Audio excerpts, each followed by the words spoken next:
Hi everybody, it's Margaret here with 60 and Me. Thank you for being here today. Hope that you're doing great. I've got a fun video for you today about habits. You know, we're all creatures of habit, and I, like you, probably have got many things that I do on a routine basis. And, you know, I've read lots of books and articles about things you can do to break certain habits that you want to change. But I got this article written by one of our bloggers, Leslie Moon, that introduces a concept that I never thought about before. And it's just one that relates actually to changes that are happening in my life that are, shifting the way that I create a rhythm in my life.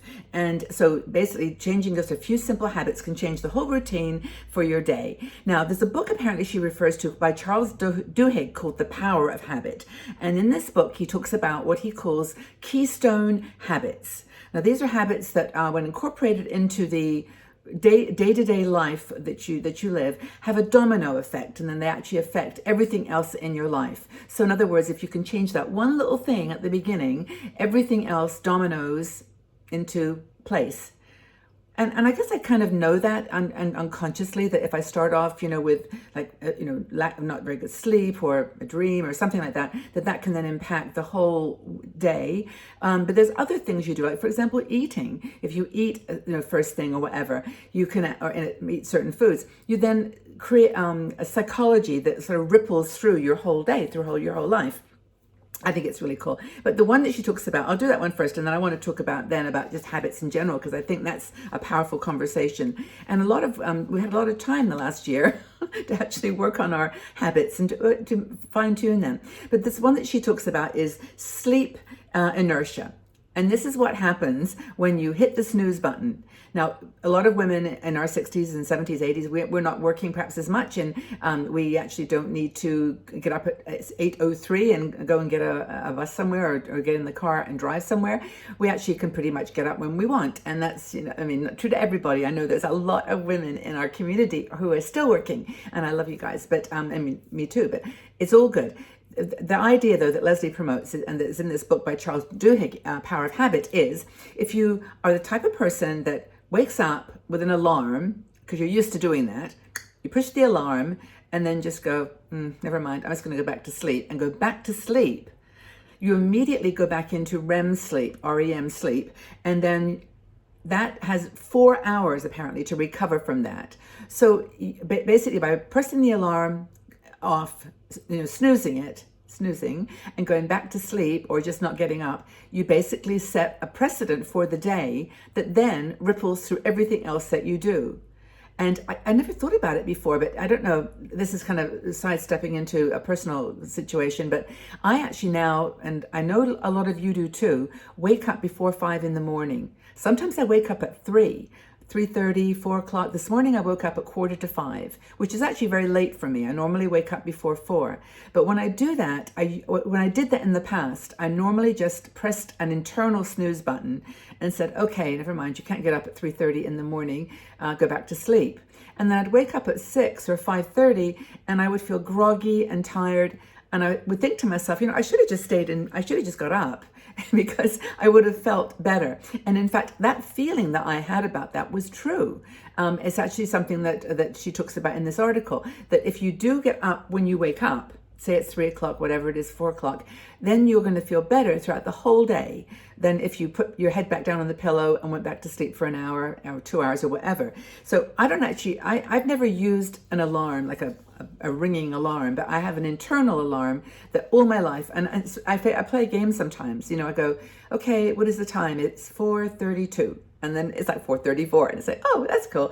But, for Leslie, though, it was a habit. And she, by stopping that, was able to just shift the whole trajectory of the whole day. So this is only one keystone habit. This is just one example. It's a kind of interesting one. But the article I'll send you the link to this article, is all about other keystone habits. There are things that we do, or we can do, that actually help us to determine a whole new flow for the day. So what are the universal keystone habits? Making your bed. Now, I know people who cannot get on with their day until they make their bed. It is a keystone habit. It is part of their life. It's their world. and they have to make their bed before they do anything else. Another person is meditating.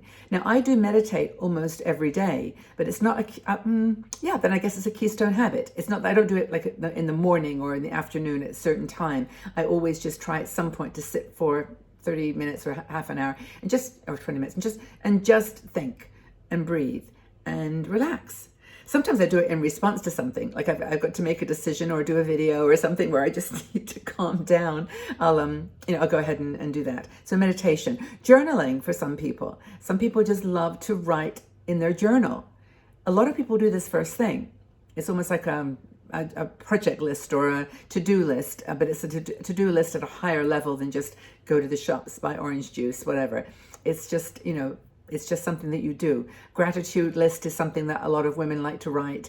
And I do that in my meditation. I kind of start my meditation by just saying, oh, thank you for this day. And thank you for, I'm so thankful for my friends, my family, my community, whatever it is. So if you want to sort of look it down, or maybe some people do like breakfast at a certain time, or some families always sit down for dinner. And even after the family's gone, you sit down for dinner with your napkin and your plate and your cup of wine, glass of wine, and whatever. And I do this. This is so funny. I can share. I guess it's not a big deal. It's kind of weird, but for dinner every night, I always light a candle. I always put a plate in front of me with a napkin. Sometimes it's a paper towel, but it actually is like a napkin. And I also always put the food that I'm eating on a small plate, like not quite a dessert, not a tiny one, but a small plate. And I also prepare my dessert. Usually for me, dessert is yogurt with some berries, or creme brulee sometimes, or like a little muffin with some cream, just a little whatever. And it's usually quite a small piece, but I always put that in front of me with a glass of water, sometimes like a sparkling water, and knife and fork and spoon. And I don't sit down until I've done all of that. So that's a habit.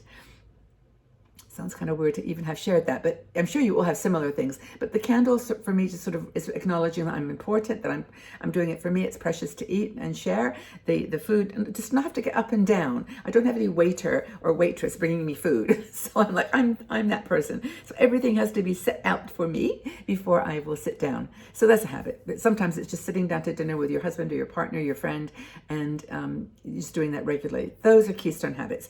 Now, one person's Keystone habit may not be someone else's. So you've got to consider your lifestyle, your goals. Just think about things you do for your health purposes, like maybe drinking a glass of water should become a Keystone habit. Like you do it at a certain time in the morning or afternoon. I always drink lemon juice first thing in the morning before I have my tea, anything. I just make a glass of lemon juice. And a lot of people do that with apple cider vinegar sometimes. And it's just, think about the health habits that you can get into. Because as I said, if you can start some of these health habits early in the day or beginning of the day, you can set the tone for the whole 24 hours ahead of you. If you want to be more productive, maybe it's going to be doing a list of to-dos, or a list of things that you need to get in order to achieve something, or a phone call that you need to make, or a book you need to read some, or whatever. But anything that's going to make you productive for that day. If you're trying to downsize your house, maybe watch, is it Diane from Denmark? She's such a great blogger. And, just learn how to clean your kitchen, or, just watch a video. I sometimes watch videos in the morning. That sometimes does give me a sense of how I can approach some challenge I'm facing in the day or whatever. So it's all good. What else have I got here? Pick a small goal and deal with that, because if you try to solve the 20-pound loss in one day, you're not going to be successful. But anyway, the rules of establishing a Keystone habit are to phrase it in the positive. So don't say, I'm never going to hit that snooze again. Just say, I'm going to wake up when the alarm goes. Don't say, I'm never going to hit the snooze again. Just say, I am waking up and, when the alarm goes off. Don't say, I'm never going to eat sugar again. Say, I'm going to create a sugar-free diet. See the difference? When you say, I'm never going to eat sugar again, it's like punishing yourself. Don't eat sugar ever again. But I'm going to do something really positive. I'm going to create a sugar-free diet. Take on one habit at a time. You know, do something that you do daily, once a day. I'm just trying to think of other ideas. I put my facial oil on once a day. That actually is a big deal for me. I put facial oil on. It's my Growing Younger Gracefully. It's just a friend of mine makes this stuff, and she's brilliant. And I just put it on to hydrate my skin and to say whatever makeup you're going to put on today for your videos or whatever, this is what matters, is hydrating, cleansing, just taking a moment to relax and be creative. Make it fun. You know, do something that's really, get up and dance your favorite song once a day, or put your earphones on and just dance around the room. Do something that, you know, becomes a habit, but is fun. Sing karaoke. Who's listening? No one's listening. You're able to do anything you want right now. I can tell you this. I give you permission. Take off all your clothes and dance around the room. Who cares? And this is the beautiful thing about being older, I think, is that we can do crazy things. It's all good. So what habit would you like to establish? What's your habit that you'd like to establish? I was going to say, what would you like to stop doing? See, this is the negative thing you always do, but what habit would you like to establish? And what might be a keystone habit for someone else that you might recommend? What keystone habit could you recommend to the women in our 60andMe community? It's cool. Have a really lovely day, everybody. Practicing your habits, your keystone habits. Establish things that are going to give you a positive outlook on life, and know that we love you so much and happy that you're here. Check out our subscription here for the channel. Just subscribe. It would be so helpful. And if you want to join, by the way, our Patreon supporters group, it's patreon.com/60andme.